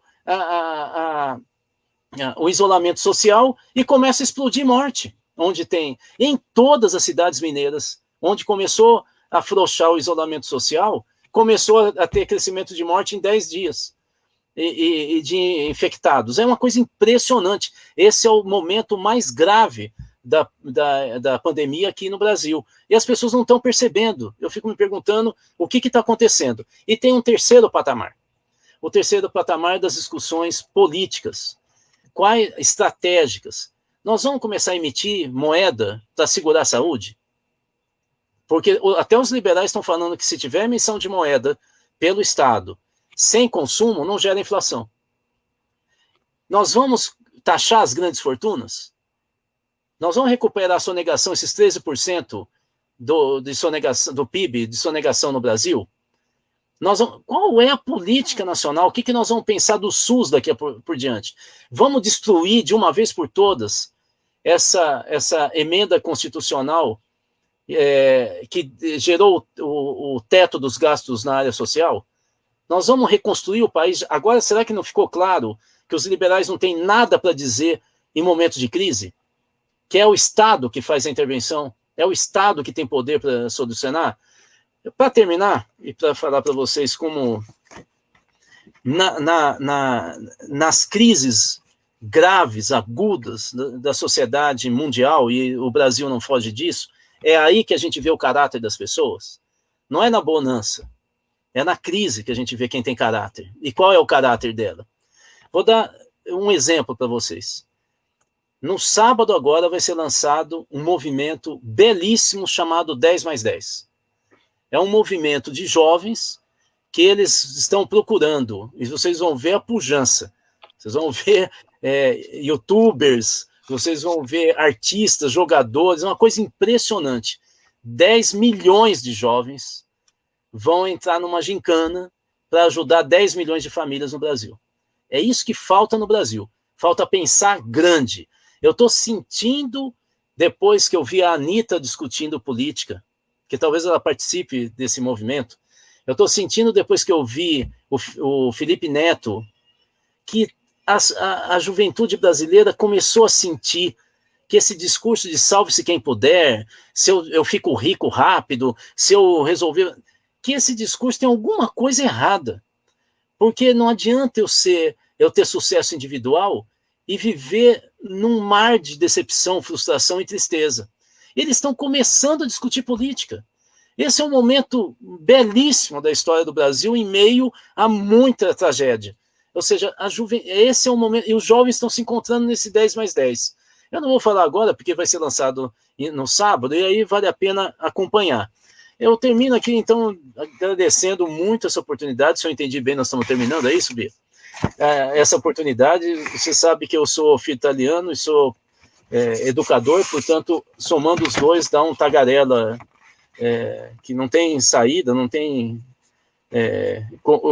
como superar essa incontinência verbal quase, né? Mas discutir educação para mim é a minha vida, né? E eu escolhi Minas para viver aqui, então não tinha um governo de extrema direita como tem agora, então eu vim livremente para Minas, né? Mas para mim foi um prazer e eu gostaria de fazer um convite. Vários profissionais, lideranças sociais, resolvemos, nós juntos, criar um site, que era o mínimo que a gente podia fazer, para a gente acompanhar a crise, dar informação. Juntamos ex-ministros de saúde, juízes, sindicatos nacionais, teólogos evangélicos como o Ariovaldo Ramos, bispos, secretários estaduais de governo, policiais antifascismo do Brasil. Ou seja, se eu falar aqui todas as organizações, é uma coisa muito grande. Nós criamos um site que o endereço é unidadenadiversidade.com.br. A gente gostaria muito que as pessoas entrassem, pudessem participar. Lá tem informações da área de saúde, gente gabaritado, não é fake news. Nós temos discussões da área social. Recentemente tivemos uma live com o presidente da Central Única de Favelas, que eu falei aqui, né, o presidente global, né, que é o Preto Zezé. Tivemos com o ex-ministro da Saúde, Arthur Quioro, e a ex-presidente da Associação Latino-Americana de Saúde Social, a Ana Costa, e assim por diante. Estamos tendo lives com os jovens da Economia de Francisco, que vão encontrar o Papa assim que a Itália abrir de novo, né? São 250 jovens do Brasil que vão para a Itália encontrar com o Papa, por um convite que ele fez, né, pela Economia de Francisco. Então, assim, esse é o convite que eu queria fazer para todos. A gente está trabalhando demais para esse site ficar bacana, ter muita informação e também ter discussões sobre o Brasil. Aqueles pontos que eu falei aqui é um pouco a nossa pauta lá. Obrigado, Neila, muito obrigado, Bia. Você é um orgulho, essa novidade na política de Minas, e você sabe muito bem que as lideranças nacionais veem em você um futuro mesmo na política nacional, né? Para mim, é uma honra estar aqui, é uma felicidade ter você como deputada aqui em Minas Gerais. Boa noite. Rudá, agradeço muito a gentileza das palavras, a gentileza de você ter dedicado esse tempo para a gente. Eu acho que para nós, para a categoria, eu que vi nos comentários, foi um debate importante. Esse momento, ele está muito difícil e a gente o compreende juntos, né? Então, eu agradeço muito.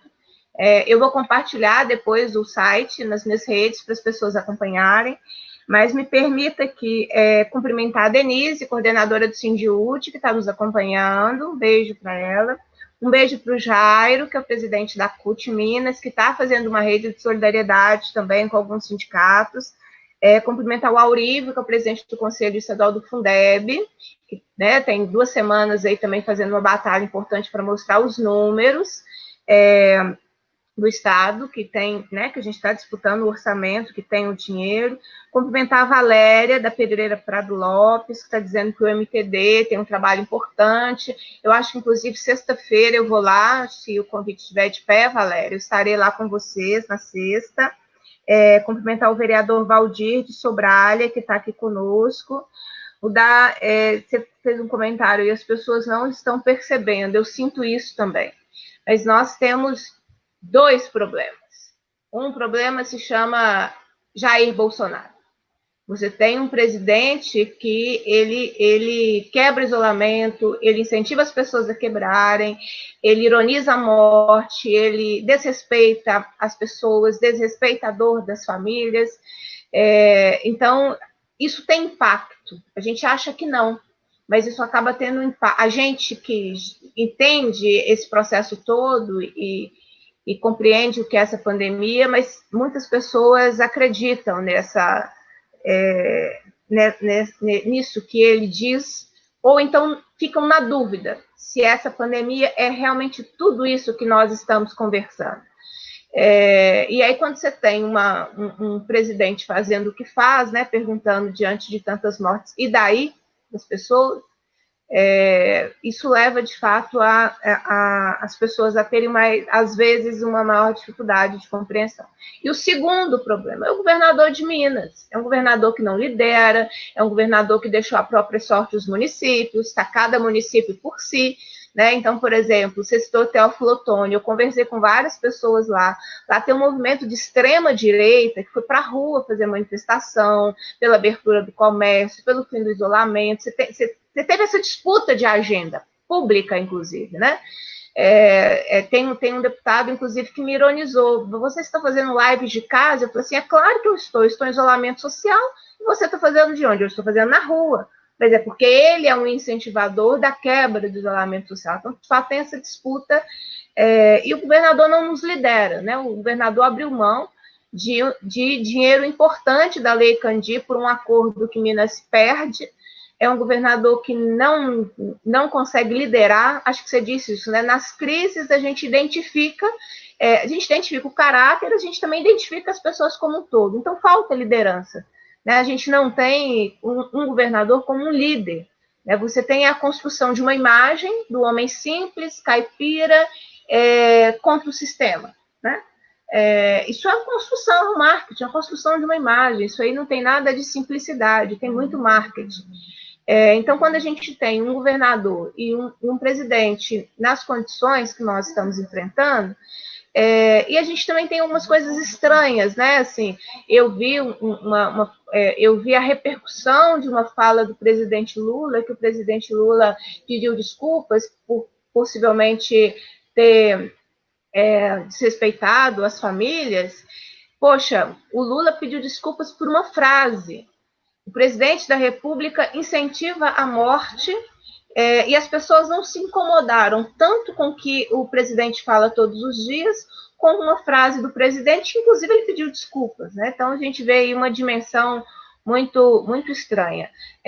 Eu vou passar para Neila se despedir também, agradecer sua participação, Neila, conosco, suas considerações, e já ir agradecendo também todos que nos acompanharam. Assim, os números, eles são surpreendentes, né? A Vera está nos contando aqui 900 comentários, 11 mil pessoas, nem sei o que é tudo isso.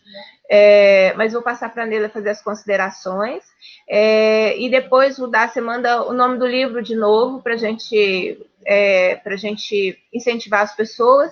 Alguém pediu também para falar de novo qual foi o primeiro livro que você indicou, Os Engenheiros do Caos. Foi o primeiro livro indicado pelo Rudá. Neila, é com você para a gente fechar. Bom, vamos ver se dá certo, né? Vocês me ouvem?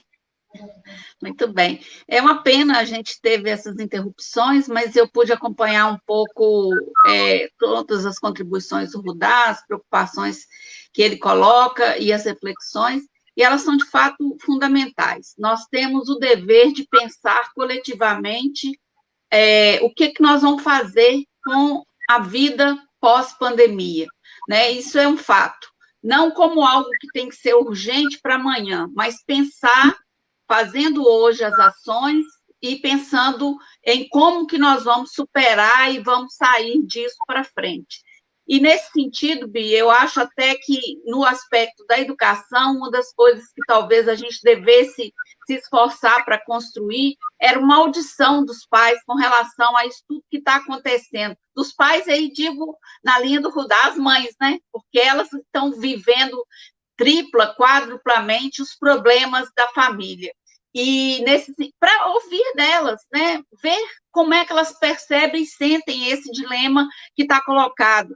Não só de das dificuldades, da falta das condições objetivas para continuidade da educação dos filhos, mas principalmente de como elas acham que deve ser feito. Eu acho que a gente tem uma chance bacana, se a gente fizer isso, de dar ouvido a essas pessoas que estão sem, hoje, muito espaço para serem ouvidas, né?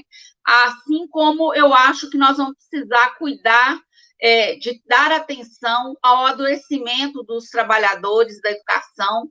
A gente tem muitos amigos, muitos companheiros, né, que são professores, e que estão adoecendo, literalmente, seja porque, Rudá, eles não se prepararam, nunca se tiveram a questão de uso de toda a tecnologia para isso que estão exigindo da noite para o dia para eles, seja porque há também toda essa política do medo que você mencionou, né, essa estratégia de enfiar goela abaixo algo que a gente imagina o que seja, mas que não está muito claro, e como é que as pessoas vão ficar. Então, acho que o debate foi, de fato, muito rico, trouxe uma série de questões que eu acho que a gente pode, inclusive, desdobrar e dizer isso, da necessidade da gente ser capaz de reunir, ainda que por esse instrumento, com todas as dificuldades, como no meu caso aqui, cai, volta, mas de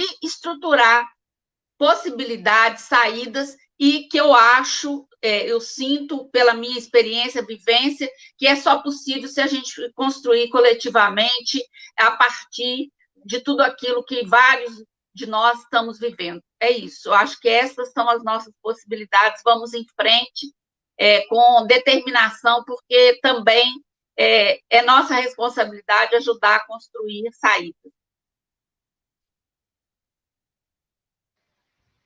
Muito bem.